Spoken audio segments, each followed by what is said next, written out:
of The Seen and the Unseen by Richard Marsh. This recording is in the public domain. Recording by Sonia. The Assassin. Chapter 1. Kennard passed the paper to Nash. "Read that," he said. Nash did as he was told. He read the advertisement to which Kennard was pointing with his finger. We give that advertisement, rendered from the original French into English.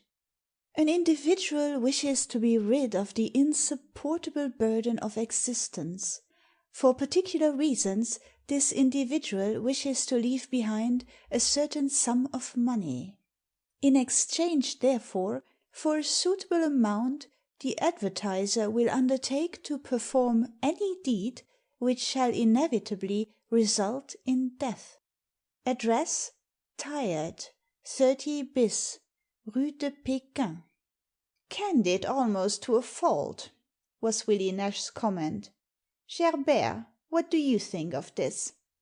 Having read it, M. Gerbert shrugged his shoulders. "Well, what of it? It is nothing." "You think it is nothing?" "It is either a hoax, in which case it is plainly nothing, or it is true. And what is it then? How many people are there, do you suppose, who are tired of their lives? Look at me, for instance. Look at me." "You laugh." As a matter of fact, they had exchanged glances, but the thing had not amounted to a laugh. "Very good. You English are of a different race to us French. The things which, with your coarseness, but prick you, with our delicacy, cut us to the heart. My God, yes. But that has nothing to do with the advertisement." Monsieur Gerbert waved the paper in the air. "Here is a man who announces that he is tired of his life. That is but a commonplace. He announces that he will dispose of that of which he is tired in exchange for a certain sum. There, I grant you, is a touch of the original. So many people dispose of their lives in exchange for nothing at all. But, my friends, think of the number of persons who are willing to risk, and to do risk, their lives for twopence halfpenny, who will march to certain death for a 5-franc piece. This creature," Monsieur Gerbert rapped his knuckle against the paper, "is possibly some bravo of a fellow who says to himself, 'I will have one good hour, and then, after that, what matters all the rest?' That is so. Won't your police have something to say to such an advertisement?" "Ah, Monsieur Nash, our police. With our police it is altogether a matter of the digestion. Good fortune." Monsieur Gerbert rose. He drained his absinthe to the dregs. With a wave of the hand he walked away. Mr. Kennard drew the paper towards him. "I've a mind to see this through." Willie Nash looked at him askance. "The advertisement, I mean, and the advertiser too." "Are you thinking of setting him to perform a deed which shall inevitably result in death?" "It depends upon what he calls a suitable amount. I am not a rich man. I can't afford to be unduly extravagant, even for an occasional luxury." "You!" "William, I have something in my mind's eye which I should be willing to pay any man a fair price for doing. When he had done it, I don't think he'd want to do anything more. You bet." "Your humour sometimes lies so deep that, on this occasion, you must excuse me if I ask if you are joking." Mr. Kennard did not directly reply. He studied the advertisement again. "I think, by way of a preliminary, that I should like to make this gentleman's acquaintance." "Seriously?" "So seriously that I propose to write to him at once, making an appointment for to morrow. If you are at my place to morrow morning at 11, you will be able to see if he keeps it." "If you take my advice, you won't be such a fool." "No? Are you afraid of blackmailing, or what? Go to. No one wants you. Stop away." "I'll come, but you'll find he won't. As Gerbert suggested, I expect the thing's a hoax." "Yes? Probably in exchange for my letter I shall receive some valuable information about a novelty in soap." CHAPTER II. "Didn't I say he wouldn't come?" "It is just upon 11.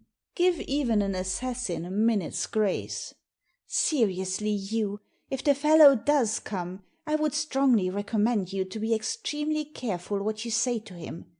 You know the French have their own point of view. It's a very different point of view from ours. If you don't look out you may be in a mess before you know it. Your joke may turn out too much like earnest." "As I told you, it will depend in a measure upon what he calls a suitable amount.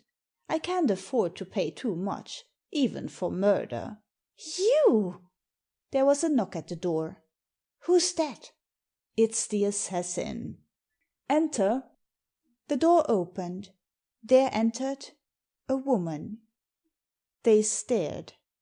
They might not have been able to say what it was that they had expected, but they had not expected this.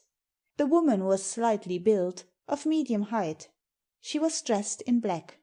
She wore a veil which was so thick that it obscured her features. But one guessed, from her carriage, that she was young. The two men stood up.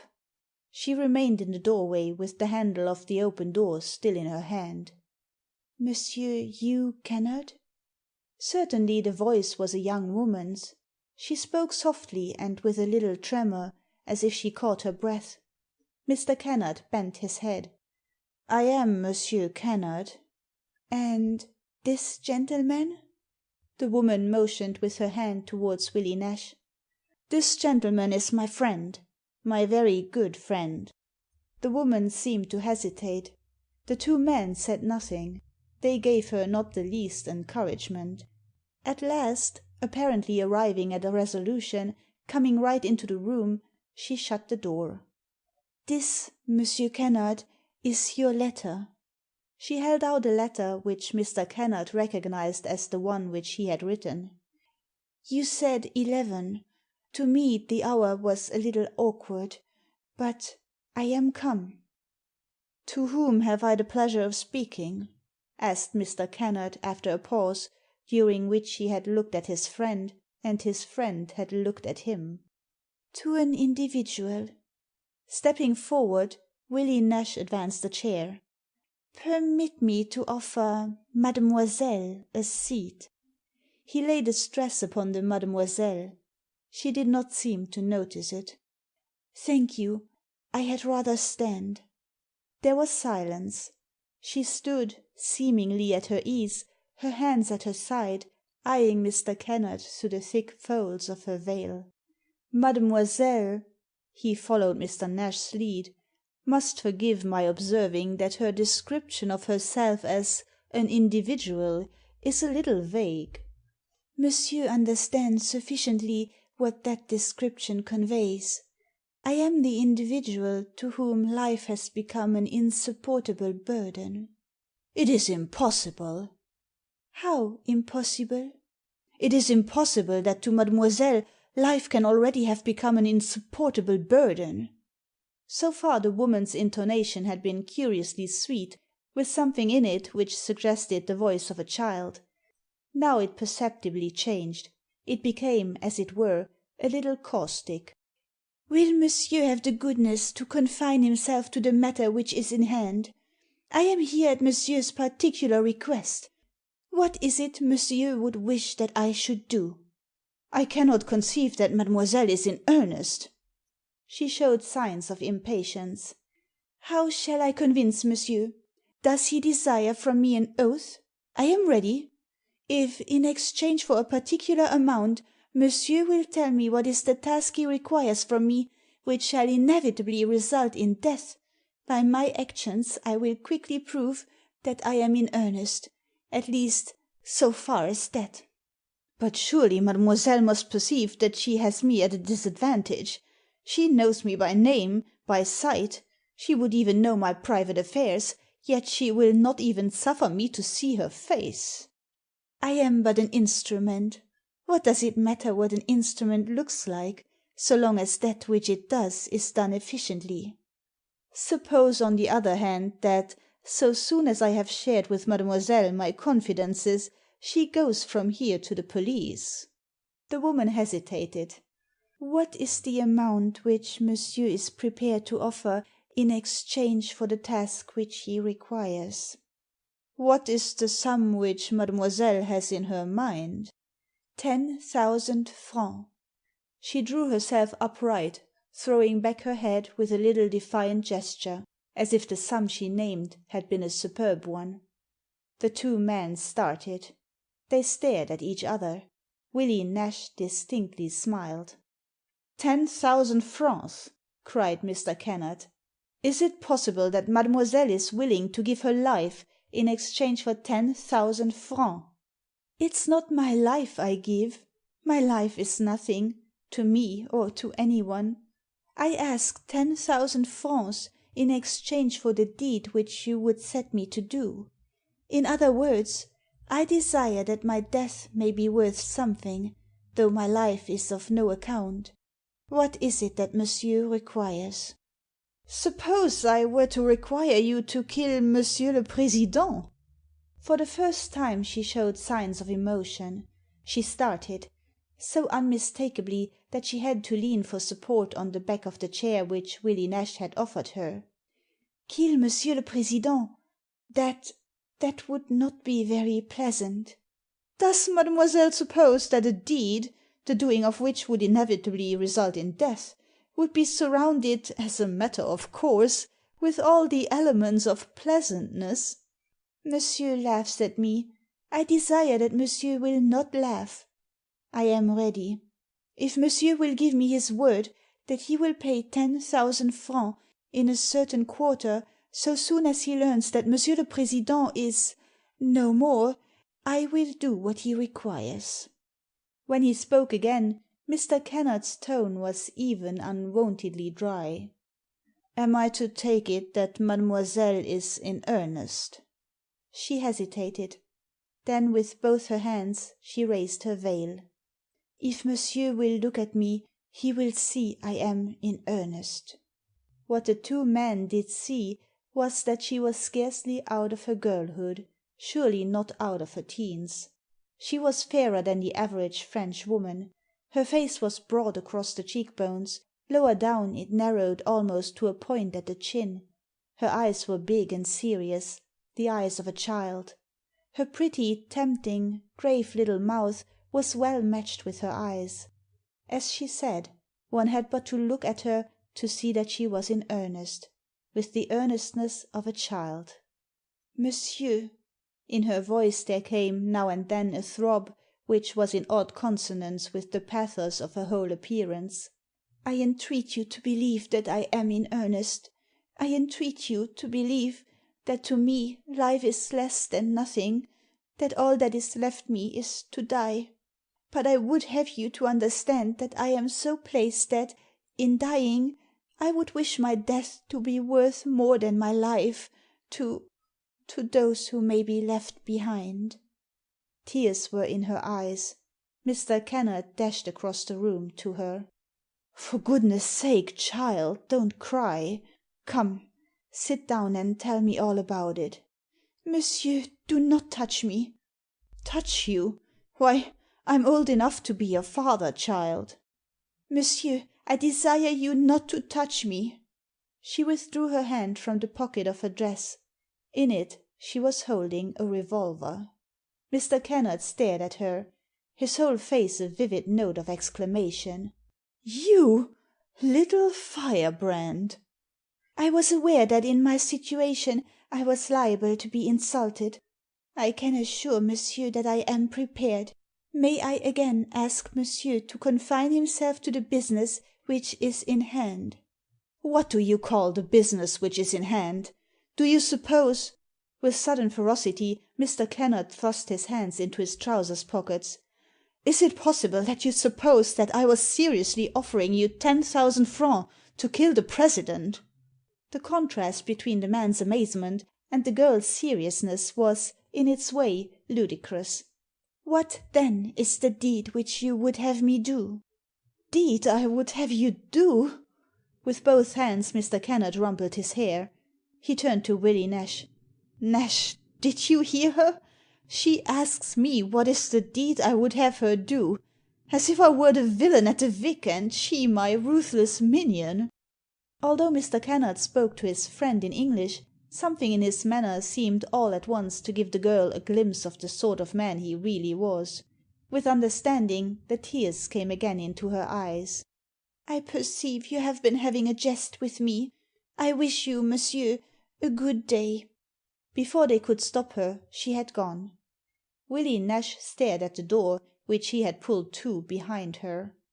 "Stark mad," he said. Mr. Kennard looked from the door towards him. His face was still one vivid note of exclamation. "There's a method in her madness. If you were to offer her 10,000 francs, I believe she'd think as little of shooting me as if I were a spadger." Nash shrugged his shoulders.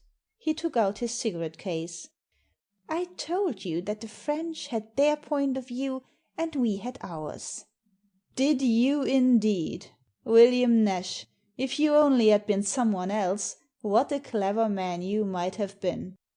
Mr. Kennard began pacing up and down, tousling his hair as he walked, first with one hand, then with the other. The minx! The chit! With a voice and a face that you'd think she was an understudy for an angel, and yet to be burning with a desire to kill herself and anybody else you like to mention. Why? What for? My boy, for less than a monkey." Mr. Nash was lighting a cigarette.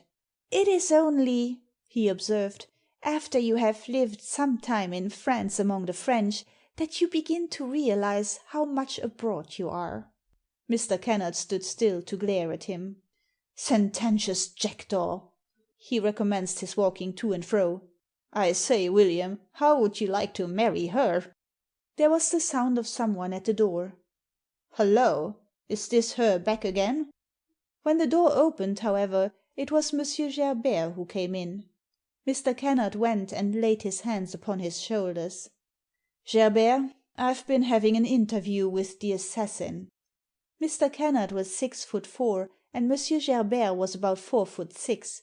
The difference in their size was not only a question of height. Mr. Kennard was clumsily made, big and brawny. M. Gerbert's build was almost feminine. His hands and feet were as small as a woman's. He had long red hair, the ends of which strayed from under the brim of his big slouch hat. The size of the hat emphasized the diminutive proportions of its wearer. His face was white and eager, a typical French face of a certain class, all vivacity and nerves. Just now there was a look on it of painful tension, of something strained, as if a fever burned within. But then M. Gerbert was apparently, in general, such a mere bundle of nerves that one drifted in the habit of taking it for granted that all his moods were evanescent. He looked up at the Englishman towering above him. "I do not follow you." "I say that I've been having an interview with the assassin, with the individual, you remember, who advertised that life had become an insupportable burden." "Ah!" M. Gerbert slipped Mr. Kennard's hands from off his shoulders. "You wrote to him?" "I wrote to him." "Did he turn out to be the ordinary type of bravo, or merely an invertebrate animal with suicidal tendencies?" "I don't quite know what you call the ordinary type of bravo." "It is plain enough. I am myself an illustration. It is a fact that I am myself contemplating inserting a similar advertisement upon my own account." "You find life an insupportable burden?" "As for that, these many years. After one's childhood, one always wishes to make an end of it." Mr. Kennard turned to Willie Nash to stare. Taking his cigarette from between his lips, Mr. Nash addressed M. Gerbert, laughing as he spoke. "So your glimpse of paradise has vanished?" "You mean Celestine, my wife? Bah! That is finished." "It was merely an entr'acte, then?" "No, it was not an entr'acte. It was a complete tragedy of the little sordid sort which at present is the fashion." Mr. Nash had resumed his cigarette. Mr. Kennard had poised himself against a corner of the table. "Gerbert, the other day you were raving about your wife as if she were something higher than the angels. Do you mean to tell me, sir, that that's all over?" "My ravings? Ah, no." Monsieur Gerbert had continued to wear his hat. Now taking it off, crushing it up with his right hand, he held it out in front of him. "I shall always have my ravings, though my wife has gone." "Gone? What the devil do you mean?" Monsieur Gerbert shrugged his shoulders. "What does it matter? Perhaps she has begun to love another, or without loving another she has simply grown tired of me, or she finds my poverty more than she can bear." "I suppose, young man, you have been clearing the matrimonial atmosphere, and this is the serio-comic fashion in which it pleases you to look at it?" Monsieur Gerbert placed himself in Mr. Kennard's largest armchair. "What sort was this fellow who found it necessary to advertise the fact that he found his life an insupportable burden?" "The fellow was a woman." "I might have guessed it. The curses have come home to roost. She has doubtless made life an insupportable burden to so many men that now it is her own turn." "Keep it up, Gerbert. You'll be a cynic yet before you're done." "This woman, was she old or young?" "A girl, sir, a mere child, not out of her teens, eh, Nash? A little slip of a thing you could blow away with a breath. With the face of a saint, sir, or an angel. Eyes which were the eyes of innocence if ever yet I saw them.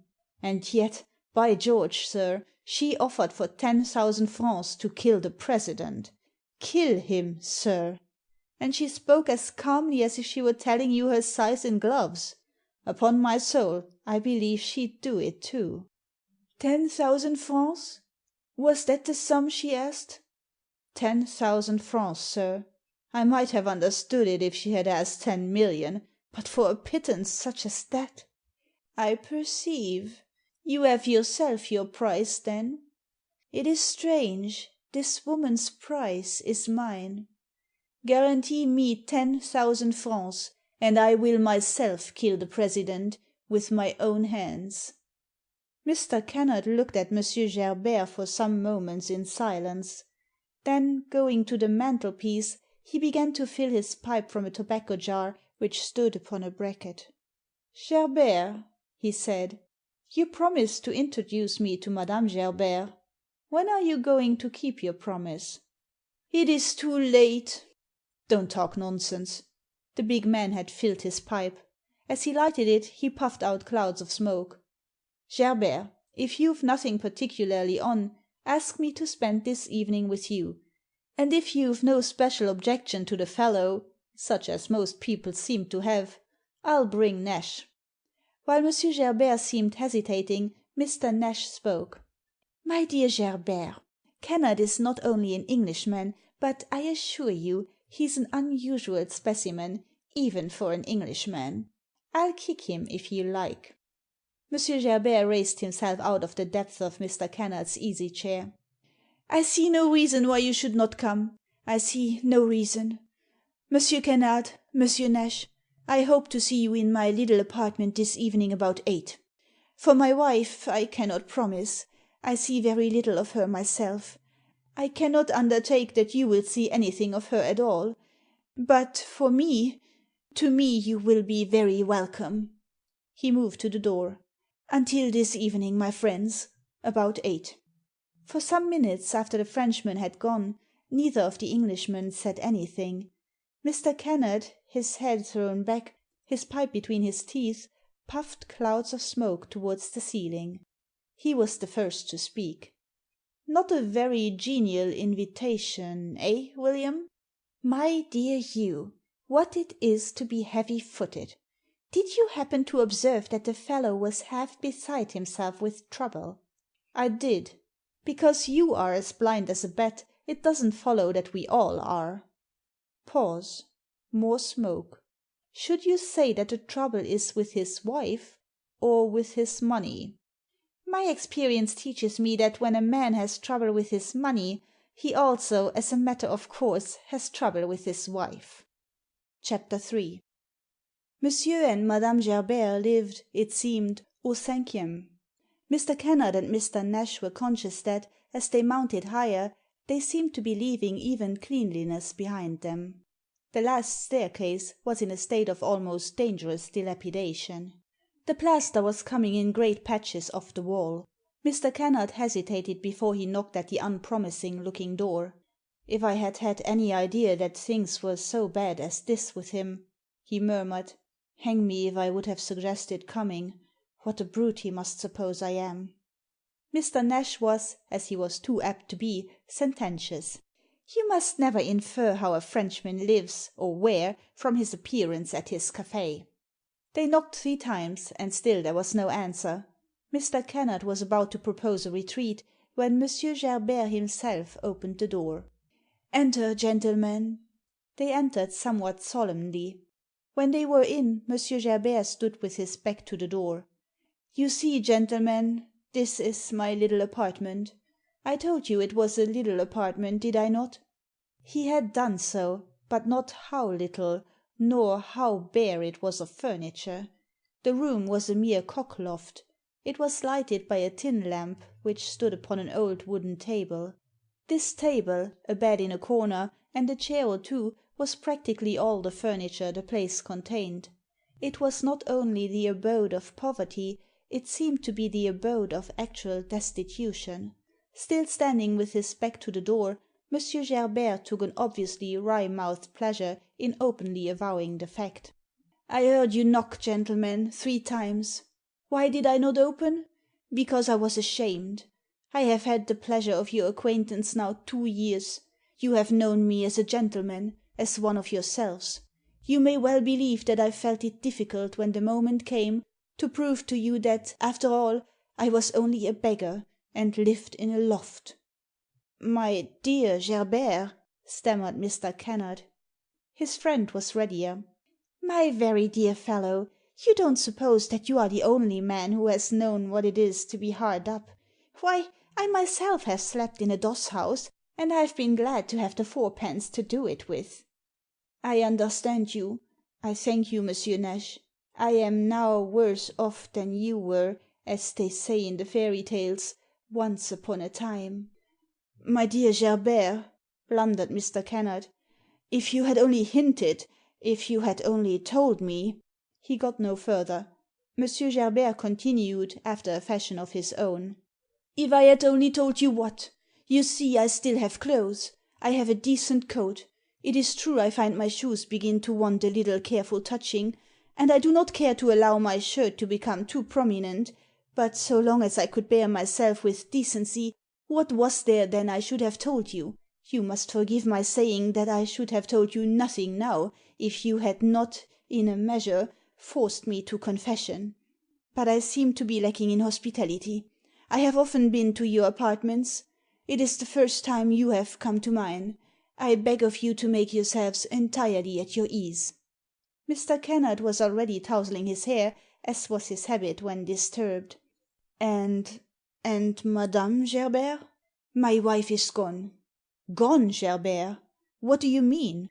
"She went from me this morning. That is what I mean." "But have you no notion where she's gone to?" "How should I have a notion? She was free to go where she chose, as free as air." "Oughtn't you to make inquiries?" "To serve what purpose? I know little, it is true, but what I know is more than enough. I know that she has become tired of me, of my poverty, of this." He stretched out his arms on either side of him. "She is but a young girl. A young girl soon becomes tired, it is only natural.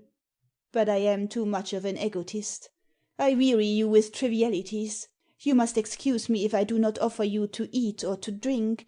I beg of you not to require from me too particular reasons for my seeming inhospitality." Mr. Nash was seated as much at his ease as if he had been paying the most commonplace of calls. He watched Monsieur Gerbert as though he found him unusually interesting, if only as a study. Mr. Kennard wandered about the room. Every now and then he ran his hand through his hair. He paused before a little shelf which was fixed against the wall. The only thing upon it was a photograph. He took this in his hand, and, half absent-mindedly, began to look at it. Suddenly his wits seemed to cease wool-gathering. His eyes flashed. The expression on his face betokened keen attention. He took the photograph to the table, bending over so that the lamp might show him more plainly what it was that he was looking at. "Who's this?" He was staring as if he experienced a difficulty in crediting the evidence of his own senses. "Why, it's the assassin!" M. Gerbert had momentarily turned away. At the sound of Mr. Kennard's voice he turned again. "I beg your pardon? It's the individual who found life an insupportable burden." M. Gerbert went to the table. He saw what Mr. Kennard was holding. "That is the portrait of Celestine — of my wife." "Your wife! Your wife!" Mr. Kennard's voice rose almost to a roar. "This is the girl who came to me this morning, and who in exchange for 10,000 francs offered to kill the President." M. Gerbert's eyes visibly dilated. He caught at the edge of the table as if to help him to stand. "Are you sure?" "Sure!" Taking his host by the shoulder as he shouted each new insult, Mr. Kennard shook him as if he had been some naughty child. "You little mountebank! You tailor's dummy! You shell of a man!" In his excitement Mr. Kennard actually lifted his host right off his feet and held him up before him in the air. "With your attitudinizing and the rest of your folly you've driven that little girl, who loves you as only a woman can love a fool, to try to gain for you a wretched 10,000 francs in exchange, you little ass, for her own life." Mr. Nash came and laid his hand upon his impulsive friend's arm. "Steady, you." Thus recalled to himself and to the conventions of civilized society, Mr. Kennard replaced his host upon his feet upon the floor. M. Gerbert seemed so taken aback by the treatment he had received as to be able, for the moment, to do nothing but pant and gape. In the sudden silence a pass key was heard being inserted in the door without. It was opened. A woman came in. It was the woman who, that morning, had visited Mr. Kennard. "Alphonse!" she exclaimed. "What is it?" She caught sight of Mr. Kennard, and knew him. "Monsieur Hugh Kennard! Mon Dieu!" She crouched back against the wall as if she would shrink right through it if she could. One could see that she was trembling in every limb. Her veil was up, so that one perceived that even the muscles of her face were trembling. In the uncertain light she looked more childish even than she had done in the morning. Mr. Kennard moved forward. "My child," he said. "No, no!" She put up her hands as if to ward him from her. "Alphonse! Alphonse! Do not let him touch me!" It was pitiful to see her. It almost seemed as if it was these three men against this one little girl. In the face of her too obvious aversion, Mr. Kennard all at once was tongue-tied. As usual, Mr. Nash was more self-possessed than his friend. He touched his host gently on the arm. "Gerbert, may I beg from you the honour of an introduction to madame?" M. Gerbert appeared to be struggling with a waking dream. As his faculties returned, with a slight gesture he, as it were, brushed Mr. Nash aside. "Permit me." He advanced till he stood quite close to the woman cowering against the wall. He looked at her for a moment in silence. "Ah, it is you." He turned to Mr. Kennard. "I believe, Mr. Kennard, that you are a larger man than I. On the other hand, and at the same time, it is true I am a beggar." The big man was evidently in a state of mental confusion. He had eyes only for the girl quivering against the wall. "My dear Gerbert, upon my soul, I beg your pardon. Won't you introduce me to Madame Gerbert?" "To Madame Gerbert!" Clasping his hands behind his back, M. Gerbert fell into a pose which, if we are to believe the painters, was a favourite one of the first Napoleon's. "It appears that you already are acquainted with Madame Gerbert." "The acquaintance is of an informal kind." "So I should imagine." The red-haired little man addressed himself to his girl wife. His words seemed to make her quiver, as if they had been so many lashes from a whip. "So it is you. I thought that you had gone." "Alphonse," was all she said. "I imagined when this morning you left me that you observed that you never would set eyes on me again." "Alphonse!" "You told me a few things, but was it because you forgot that you omitted to tell me that, so soon as you were outside my door, you were going to pay a visit to a strange man?" "Alphonse!" The woman put up her hands to cover her face. Mr. Kennard grasped his friend's arm with, perhaps, unconscious vigour. "I shall murder this little brute in a minute," he murmured. As he whispered a response, Mr. Nash disengaged his arm from his friend's too vigorous grasp. "Did I not tell you that the French have their own point of view, and that we have ours?" M. Gerbert had continued to gaze in silence at his wife. As if moved with the courage of desperation, taking her hands from before her face, she ventured to make an attempt to offer some sort of plea in self-defence. "Alphonse, I did it for you." "For me?" M. Gerbert tapped his hand against his breast. "It was for me that you paid a visit to a strange man?" "It was a little plot which I had formed to gain for you the 10,000 francs, of which, you know, you are in need. I had thought to gain them for you, in exchange for my life, so that my death might be worth something to you, though my life had been worth nothing at all. And, Alphonse, husband, I have only returned to tell you that I think I have gained for you the sum which you require." "The sum which I require? My wife? At what price?" The strangest smile flitted across the girl's face as she held out her hands and answered. "What does it matter?" "To you, nothing at all. To me, everything. I have my good name, I have my honour." M. Gerbert crossed his arms upon his chest. "Already because of you my honour has been dragged in the dust. Your English friend has used me as if I were a thing of the gutter, here in my own apartment." Mr. Kennard interposed. "I do assure you, my dear Gerbert, that it was a misunderstanding." "A misunderstanding?" 4'6" glowered up at 6'4".